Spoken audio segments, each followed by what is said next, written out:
Saúde os irmãos com a paz do Senhor, sou o presbítero professor Tiago e hoje estamos iniciando a lição de número 9 da Sala Abraão Digital. A nossa lição tem por título O Avivamento Pentecostal no Brasil.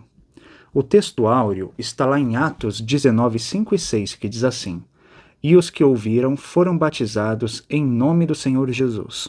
E impondo-lhes Paulo as mãos, veio sobre eles o Espírito Santo, e falavam línguas e profetizavam. A verdade prática diz que Deus derramou o grande avivamento pentecostal no Brasil. Ele pode avivar mais uma vez o seu povo. Então, nesta aula, meus queridos, nós falaremos a respeito do avivamento no Brasil, em particular, do avivamento que foi trazido pela chama pentecostal no início do século XX para o Brasil. Como orientações, nós temos aqui os objetivos da aula, que são 1. Mostrar que o movimento de Atos se repete no Brasil. 2. Pontuar o nascimento do novo movimento. E 3. Explicar a expansão do avivamento pentecostal. E é isso que faremos, meus irmãos, ao longo desta breve aula. Meus queridos, em linhas gerais, o que a lição tenta nos passar é que, ao longo da história, Deus, através do movimento do seu Espírito Santo e de avivamentos, tem levantado pessoas e levantado avivamentos através de servos seus que estão na dependência do Espírito Santo. Então, este é um ponto muito importante para a nossa lição, ressaltar a dependência do Espírito Santo, ok? E reforçar também que o avivamento é uma obra do Espírito, é uma obra de Deus no meio do seu povo. De modo que, apesar, irmãos, de nós termos linhas gerais de como agir diante de Deus para buscar o avivamento, como permanecer em oração, em jejum, em estudo da palavra, buscando a Deus, clamando pelo avivamento, clamando pela salvação das almas e pelo arrependimento dos pecadores, o avivamento, ele não é produzido pelos homens, ele é uma obra do Espírito Santo. Meus irmãos, como texto-chave, nós temos aqui o texto de Atos capítulo 19. Atos capítulo 19, do verso 2 ao 7, é um texto muito importante para a nossa lição, e eu vou ler com os irmãos na versão Nova Almeida atualizada, que diz assim: Perguntou-lhes, vocês receberam o Espírito Santo quando creram? Ao que eles responderam, pelo contrário, nem mesmo ouvimos que existe o Espírito Santo. Paulo perguntou, então, que batismo vocês receberam? E eles responderam, o batismo de João. Paulo explicou, João realizou o batismo de arrependimento, dizendo ao povo que cresce naquele que viria depois dele, a saber, em Jesus. Verso 5. Eles, tendo ouvido isso, foram batizados no nome do Senhor Jesus. E, quando Paulo lhes impôs as mãos, o Espírito Santo veio sobre eles, e tanto falavam em línguas como profetizavam. Verso 7. Eram ao todo uns 12 homens, ou uns 12 varões, dependendo da tradução. Nós vemos aqui, irmãos, Paulo em Éfeso, encontrando estes homens que conheciam apenas o batismo de João e que, após serem batizados em nome do Senhor Jesus, e após a imposição de mão ali, a oração de Paulo, eles receberam a chama pentecostal do batismo com o Espírito Santo. Sobre este texto, meus queridos, que é um texto base e exemplo para a nossa lição, nós podemos destacar o seguinte. No verso 2, nós temos o seguinte trecho. Nem mesmo sabemos que existe Espírito Santo. Portanto, estes homens, eles provavelmente desconheciam, de acordo com os estudiosos bíblicos, o avivamento de Atos 2. Eles não tinham consciência da descida do Espírito Santo sobre os discípulos. Os homens, irmãos, é possível, de acordo com alguns comentaristas, entre eles o Matthew Henry e o Craig Keener, que eles não conhecessem a vida e a obra de Cristo. Pois alguns comentaristas vão citar que alguns dos homens batizados por João foram e se espalharam pelo mundo romano conhecido antes que Jesus iniciasse seu ministério.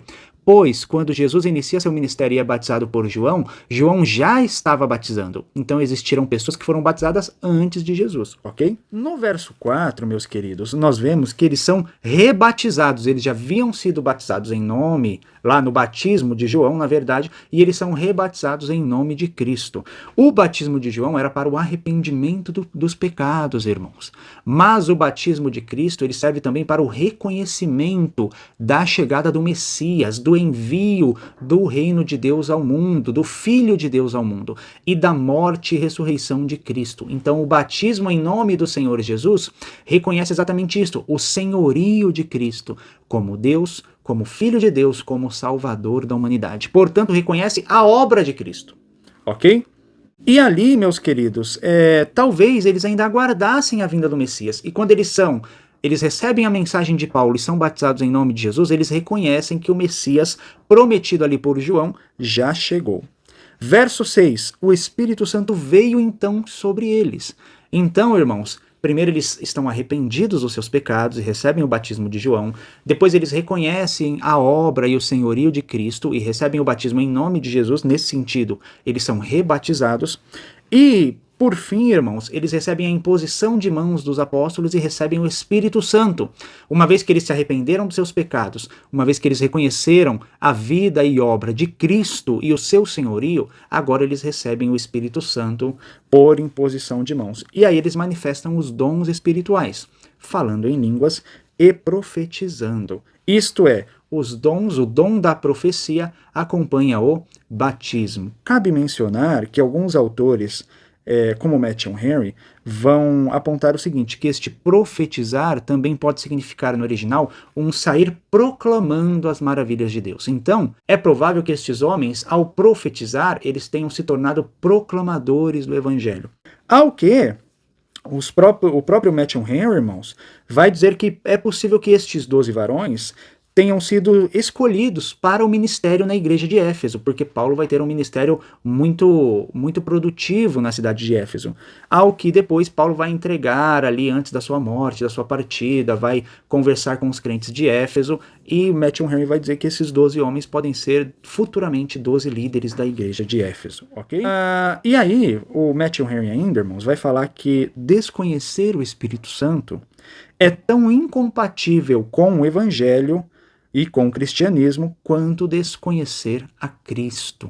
Então este evento, este trecho de Atos capítulo 19, nos mostra a relevância, a importância do Espírito Santo na vida da igreja e o nascimento deste avivamento entre os gentios.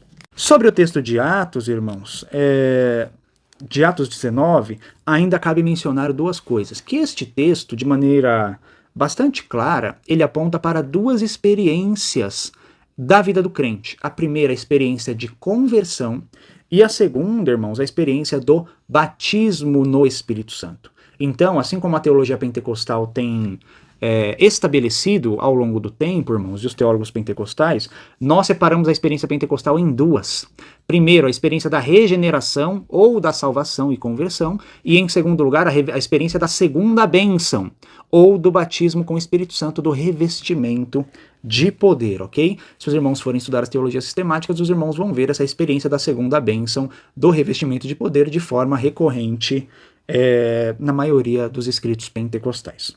Nós temos, irmãos, para não ficar só nas minhas palavras, dois textos importantes que vão denotar estas experiências. O primeiro está em João, no Evangelho de João, capítulo 20, no verso 22, que diz assim: E havendo dito isto, soprou sobre eles e disse-lhes: Recebei o Espírito Santo.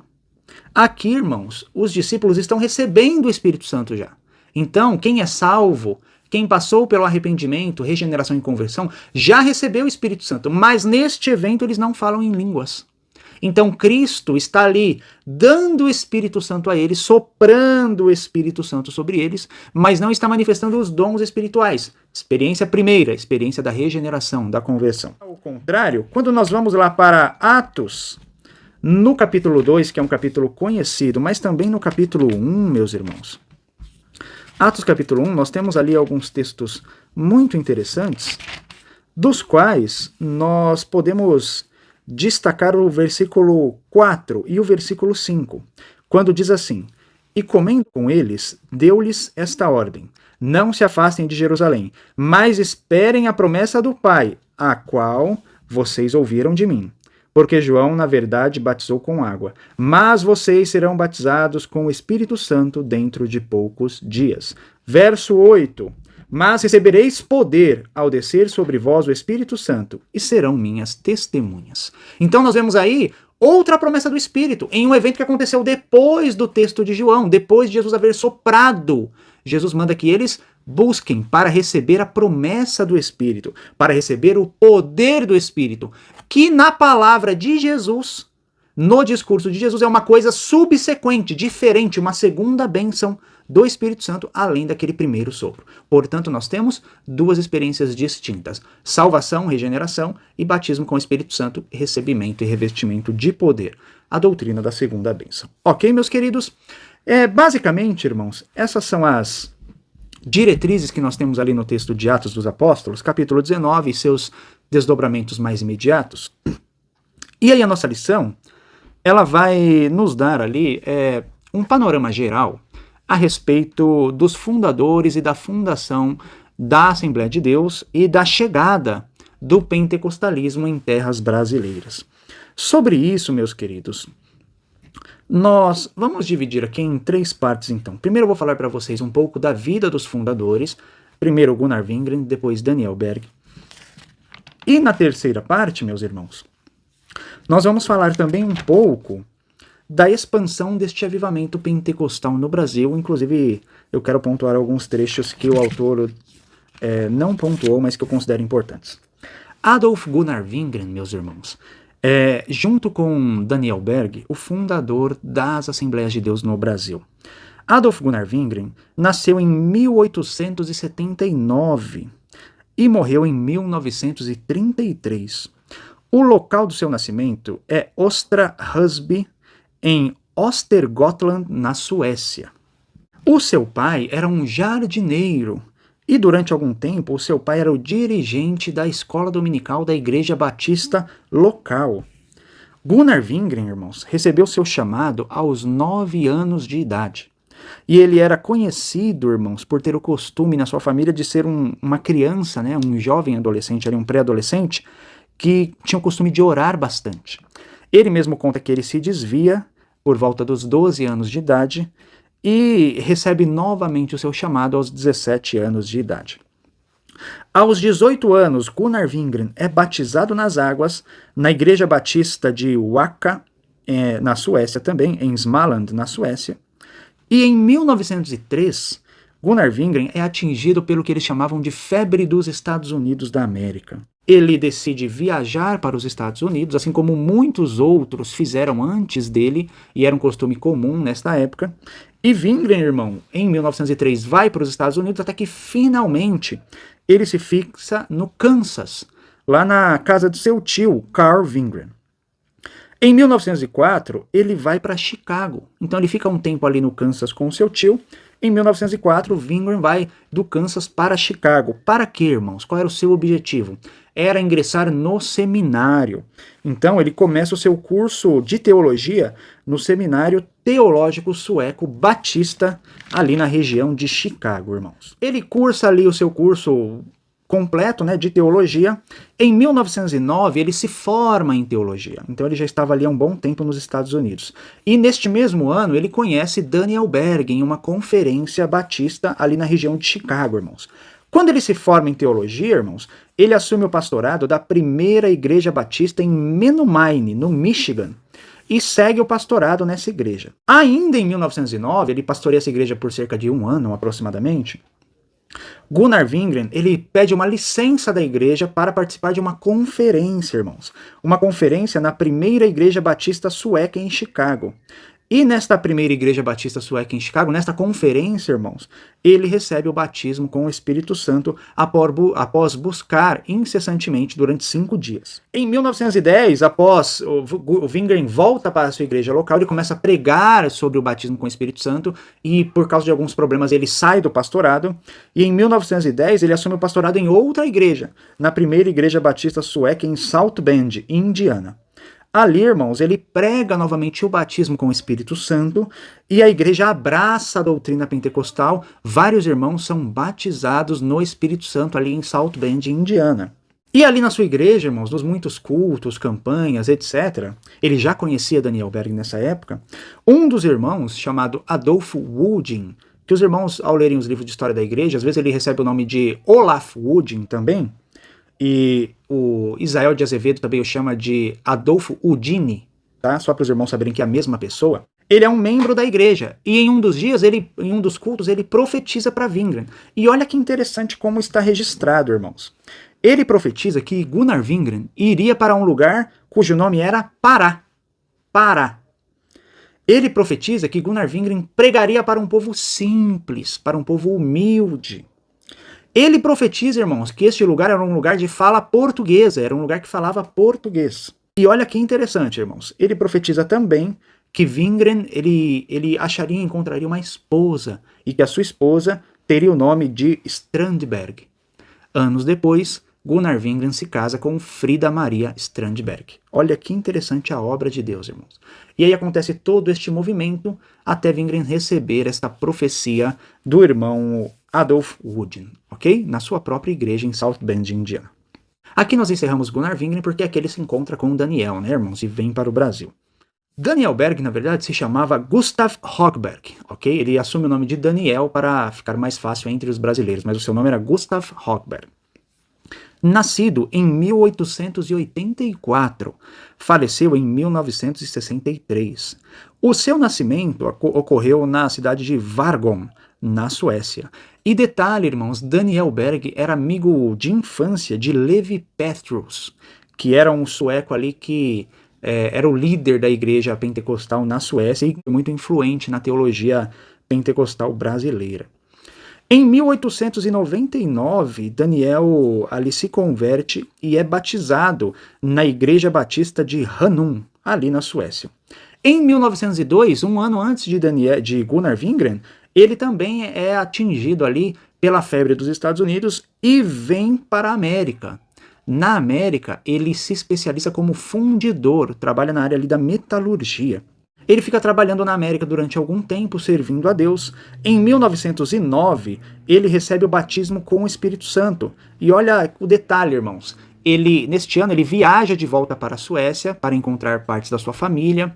Ele fica sabendo que o seu amigo, Levi Petrus, começa a pregar sobre o batismo com o Espírito Santo e ele se interessa por essa doutrina. Ele vai conversar com seu amigo, assistir um culto na igreja de seu amigo, Levi, e conversa algumas horas sobre a doutrina, e ele crê na doutrina. Na viagem de volta da Suécia para a América, Daniel Berg ali se dedica durante a viagem de navio apenas a buscar o batismo, E chegando já na América, ainda no barco, ele recebe o batismo com o Espírito Santo em alto mar, voltando para os Estados Unidos. O ano é 1909, ok? Ele conhece Gunnar Wingren no mesmo ano, como os irmãos... como eu já citei para os irmãos, e os dois irmãos têm uma grande comunhão, ok? Os dois desfrutam de grande comunhão. Em 1910, olha que interessante, enquanto Wingren é pastor da igreja de South Bend, Indiana, Daniel Berg, ele trabalhava em Chicago, em uma quitanda. E diz a história que em dado momento ali do trabalho dele, em um dia na quitanda, o Espírito Santo fala para ele abandonar tudo e que ele vá a South Bend. Ele vai à cidade e lá ele encontra Gunnar Wingren como pastor da igreja batista local. E Daniel Berg abraça, irmãos, o chamado ministério para ir ao Pará junto com Gunnar Wingren, ok? Ambos vêm ao Brasil no ano de 1910 ainda, desembarcando no Pará em novembro deste ano. Então nós temos aqui, irmãos, um breve panorama da vida de Daniel Berg e Gunnar Wingren. O que nós podemos perceber aqui, irmãos, para os irmãos professores de EBD? Primeiro, irmãos, a chamada, em primeiro lugar, ela é dirigida profeticamente a Gunnar Wingren. Não é à toa, meus irmãos, que Daniel Berg e Gunnar Wingren são os fundadores da Assembleia de Deus no Brasil. Porém, não é segredo, isso é historicamente comprovado, irmãos, que Daniel Berg é o apoio, é o suporte da obra. E Gunnar Wingren é o líder da obra, é o cabeça da obra. Gunnar Wingren é ali aquele que lidera a formação e a fundação da nossa igreja no Brasil, ok? Apesar de ter morrido 30 anos antes, praticamente, Gunnar Wingren é o primeiro líder, ele é o chefe, ele é ali o cabeça, e Daniel Berg o segue também, e os irmãos vão ver que Daniel Berg o ajuda muito, tem o seu valor também, irmãos. Mas quem é o líder da igreja? Gunnar Wingren e em alguns momentos a sua esposa, Frida Wingren, ok? Eles chegam ao Brasil, irmãos. Eles chegam ao Brasil e nós vemos ali que eles almoçam ali no restaurante, comida brasileira, procuram irmãos, etc, etc, até que eles chegam na Igreja Batista do Belém, do Belém do Pará, tá? Não de Ministério do Belém, onde eles passam a morar na casa do pastor, que se chamava Jerônimo Teixeira de Souza. Eles estavam ali em um hotel que cobrava uma diária de $4 o dia e eles queriam uma acomodação mais barata, e eles passam a morar ali numa espécie de porão da igreja, pagando $2 a diária para este pastor, irmãos. E aí a gente vê a estratégia dos obreiros, irmãos. Daniel Berg arruma um emprego de fundidor, que era a profissão dele, na companhia Port of Pará. E ele trabalha. Enquanto ele trabalha, irmãos, para manter os missionários ali, ele paga para que Gunnar Wingren estude o português. À noite, Gunnar Wingren ensinava para Daniel o que ele sabia. E daí, irmãos, nós temos o que foi apontado por alguns historiadores de que o Daniel Berg, irmãos, ele nunca aprendeu a falar português 100%. Por quê? Porque ele ali se sacrificou para que o seu amigo Gunnar Wingren pudesse fazer as aulas e aprender o português direitinho. Mas ele mesmo nunca teria feito aulas de português, que era uma língua para um sueco muito difícil, ok? Mas ele ali se sacrifica por Gunnar Wingren. E se os irmãos analisarem, Gunnar Wingren era o pastor, Gunnar Wingren era o teólogo, era o missionário, recebeu a chamada. Ele era, irmãos, ali o personagem principal desta obra, ok? Mas Daniel Berg teve um papel muito importante. Irmãos, eles começam ali a fazer reuniões de oração na igreja. As igrejas protestantes da época, que não eram muitas, elas ficaram ali alvoroçadas com a chegada dos missionários, até um relato de que alguns irmãos oravam para que Deus mandasse os missionários, ok? E eles vão pregando e espalhando a chama pentecostal, inclusive em reuniões de oração. E ali, irmãos, nessas reuniões de oração, muitos creem, ao ponto de que, em 1911, a irmã Celina de Albuquerque recebe o batismo no Espírito Santo, sendo considerada a primeira brasileira a receber o batismo no Espírito Santo e começa a falar em línguas. No dia seguinte, uma segunda irmã, mais desconhecida da história, também recebe o batismo no Espírito Santo, uma irmã chamada Nazaré, ok? O pastor local tem problemas com os missionários ali, divergências teológicas e doutrinárias, e ocorre uma cisão nesta igreja batista, da qual 9 irmãos deixam a congregação, ok? E aí, ali, irmãos, estes irmãos ali reunidos em oração que recebem a chama pentecostal, começam as Assembleias de Deus no Brasil, começam uma nova igreja, uma nova denominação. Há muitas perseguições, não só por parte de católicos, que eram a maioria na época, irmãos, mas também por parte dos protestantes históricos. E aqui, irmãos, eu abro um pequeno parênteses, porque este movimento, além da chama pentecostal, também era marcado por curas e milagres, o que é relatado historicamente. E eu leio para os irmãos um breve relato feito por uma testemunha chamado Brito Lidman, um estudioso, que no seu livro O Ateu de Vargon, de 1944, um livro publicado na Suécia, ele faz um relato, irmãos, do irmão Raimundo Nobre, um dos pastores da igreja, quando ele encontra Gunnar Wingren e Daniel numa reunião de oração que ele considerava inadequada. É um trecho um pouco longo, mas eu vou ler algumas partes para os irmãos, que diz assim: Um dia, Raimundo Nobre, pastor da igreja, ouvindo o ruído de orações e cânticos, entrou sorrateiramente na garagem da igreja. Ao abrir a porta, ele foi convidado para sentar-se por um dos irmãos. Olhando para o rosto de cada um dos presentes, perguntou rispidamente: Afinal de contas, o que estão fazendo aqui?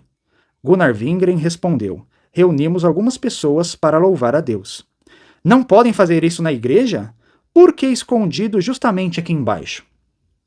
Todos se entreolharam, não reconhecendo seu pastor. Ninguém quis responder. Por que vocês não respondem? O que fazem aqui? Só pode ser alguma coisa estranha, e isso não é de Deus, é do diabo. E não quero saber disso na minha igreja. Lembrem-se disso. Os crentes dobraram os joelhos e começaram a clamar a Deus. Gunnar Wingren respondeu: Deus o abençoe, irmão. Você está agitado agora. Nós não vamos falar disso enquanto você estiver exaltado. Somos adultos e temos o direito de decidir o nosso destino, sobretudo que não fizemos nada do que juntarmos-nos e orarmos a Deus e falarmos sobre os milagres, tanto que fez em Atos e o que ele faz entre o seu povo hoje. Gunnar Wingren continua: olha ao seu redor, não vê nada? Não vê a irmã, que era aleijada e que agora anda sem bengala? Não vê esse irmão que estava doente durante o tempo que pertenceu à sua igreja e agora que ficou curado esta noite? Você é professor de uma falsa doutrina e ainda não foi curado por Deus, disse o pastor. Como ele ficou curado? Não foi por nós. Se nós orarmos a Deus por um milagre, como o diabo fez, como é que o diabo pode então ficar calado? Eu nunca recebi nada de bom dele. Louvado seja Deus, disse Daniel Berg. Deus tem misericórdia da sua obra. Deus te abençoe, irmão. Vem conosco orarmos alto em seu santo nome, na porta de entrada dele. Os irmãos veem aí a posição de Daniel Berg e Gunnar Wingren, sempre apaziguadores, meus irmãos. E nós vemos que isso é uma característica dos dois missionários suecos que aqui estavam, ok? O homem que repentinamente havia ficado curado e livre de seu grande tumor, agradecia a Deus em voz alta, e o evangelista que estava atrás dele não podia deixar de ver que verdadeiramente desapareceu. Foi surpreendente. Quem teria tirado isso? Isso não poderia desaparecer por si próprio. Querido irmão, vamos orar a Deus para ajudá-lo a carregar sua carga. Assim ele havia dito. Então o homem veio até ele e pediu que orasse. Via-se que Raimundo Nobre estava indeciso enquanto Daniel Berg orava, e que ele olhava inquieto à sua volta, mas ele levantou-se repentinamente e gritou alto e ríspido: Isso não pode continuar, eu proíbo isso. Ou vocês acabam com isso, ou não pertencem mais à igreja. Vocês podem ir, nós não podemos mais aceitar coisas semelhantes em nossa igreja. Eu sinto que isso está errado. Isso não é para o nosso tempo. Vocês estão desencaminhando a noção das coisas. Aí, meus irmãos, nós temos a sequência do diálogo entre os dois, mas neste evento ali, os missionários são expulsos da igreja, junto com aqueles que creram na chama pentecostal. Isso está registrado no Dicionário do Movimento Pentecostal, na página 37, se algum irmão quiser verificar. E aí nós entramos, queridos, na expansão do avivamento. Pelo relato, os irmãos viram que muitos creram e que havia curas, milagres, sinais entre o povo. Para explicar a expansão deste avivamento pentecostal, o nosso comentarista cita um modelo centrífugo, que na verdade não é um modelo novo, irmãos. O modelo centrífugo nada mais é do que o modelo batista e metodista. Era a metodologia que batistas e metodistas usavam historicamente. Então nós não podemos dizer que o pentecostalismo era revolucionário no evangelismo. Nós não podemos dizer que o pentecostalismo tinha uma nova, que ele inventou uma metodologia de evangelismo ou de expansão. O nosso modelo é um modelo semelhante ao modelo batista e metodista em muitos aspectos, ok? Nós temos que ter honestidade histórica neste ponto. Mas, irmãos, tem alguns pontos que a lição não citou, que eu considero importante para a história do movimento, que é o quê? Os motivos do crescimento não foi só a chama pentecostal ter se espalhado, os milagres e as maravilhas e os batismos, irmãos, mas Deus deu uma estratégia para o seu povo, ok? Então, um dos primeiros motivos, irmãos, que nós podemos caracterizar é a pregação ao ar livre. Assim como metodistas, como John Wesley, George Whitefield e alguns batistas, irmãos, os pentecostais praticaram a pregação ao ar livre, irmãos. E isto trouxe para o movimento pentecostal grande crescimento, queridos, porque católicos não costumavam fazer isso e protestantes tradicionais como presbiterianos, luteranos não costumavam fazer isso, irmãos. A pregação ao ar livre dá gás, dá crescimento para o movimento, ok?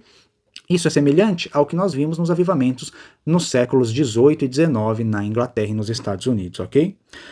Os pentecostais, irmãos, assim como Gunnar Wingren tinha uma formação batista e, portanto, protestante, eles optam por um modelo de igreja, que é um modelo de igreja inglês, britânico, irmãos. A gente pensa que não, mas historicamente isso é muito importante. Os protestantes franceses e alemães, irmãos, principalmente os franceses, eles optam por um modelo de igreja latino, que diz o quê? Diz que a fé é de natureza privada, isto é, latinos, irmãos, acreditam que a fé é uma profissão particular em sua casa, dentro do templo. Já os ingleses, irmãos, eles acreditam que a fé é de profissão pública, assim como os norte-americanos. Então, ela deve ser pregada publicamente. Isso explica o crescimento do movimento pentecostal e a sua pregação ao ar livre. Além disso, irmãos, eu gostaria de colocar mais 2 pontos para o movimento pentecostal, para a explicação do crescimento do movimento pentecostal, que são eles. Primeiro, o ministério leigo. O movimento pentecostal, irmãos, apostou no ministério leigo, isto é, na consagração de pastores não teólogos. Isso foi muito importante para o crescimento do movimento, porque isso fez com que surgissem obreiros rapidamente, irmãos. E esses obreiros, guiados pela oração e no contexto de perseguição, eles tinham uma fé muito arraigada no Cristo da cruz. E isso fez com que o movimento crescesse. Por quê? Porque os novos obreiros surgiam, novos missionários surgiam, sem a necessidade de passar 5, 6, 7 anos em um seminário em preparação. A pessoa aceitava Jesus, ela cria em Deus e ela já estava preparada para pregar o evangelho para o próximo. Inclusive, depois de poucos anos, preparada para ser um obreiro. Isso fez com que o movimento pentecostal explodisse no Brasil. E outra coisa, irmãos, que eu acredito ser o principal diferencial da igreja pentecostal para as igrejas históricas. O movimento pentecostal fez a escolha pelos pobres. Enquanto as igrejas históricas, irmãos, tinham como público-alvo classes médias, médias altas e classes altas, o movimento pentecostal, por ser um movimento de leigo, de suecos pobres, e um movimento de pregação ao ar livre, o que trazia certa vergonha para a alta sociedade, o movimento pentecostal escolheu os pobres, irmãos, e cresceu entre os pobres. Isso é um grande diferencial da igreja pentecostal para as igrejas tradicionais. E isso, irmãos, explica porque o movimento pentecostal cresceu e ainda cresce tanto, porque ele faz opção pelos humildes, pelos pobres, ok? E aí, irmãos, nós temos uma coisa chamada ganho de dignidade, que é um conceito sociológico que diz que o pobre, irmãos, ele se sente, irmãos, inferiorizado, ele se sente, irmãos, marginalizado. Quando ele entra em uma igreja pentecostal, que ele pode ser um obreiro, ele pode cantar a Deus, ele pode louvar, ele pode pregar, ele pode ser um protagonista na obra de Deus, guiado pelo Espírito Santo, ele se sente valorizado, ele sente a sua dignidade aumentar. O pentecostalismo trouxe dignidade para os pobres dentro da igreja, e isso fez com que nossa igreja e as igrejas pentecostais se expandissem sobremaneira, coisa que as igrejas tradicionais muitas vezes não valorizam. Ok, meus queridos? Estes pontos o comentarista não coloca, mas são muito importantes. A pregação ao ar livre, o ministério leigo e a opção pelos pobres feita pela igreja pentecostal. Por isso que muitos dizem que o pentecostalismo é o verdadeiro protestantismo brasileiro. Amém, meus queridos? Eu espero ter dado alguns subsídios, eu agradeço a oportunidade e que Deus abençoe os irmãos.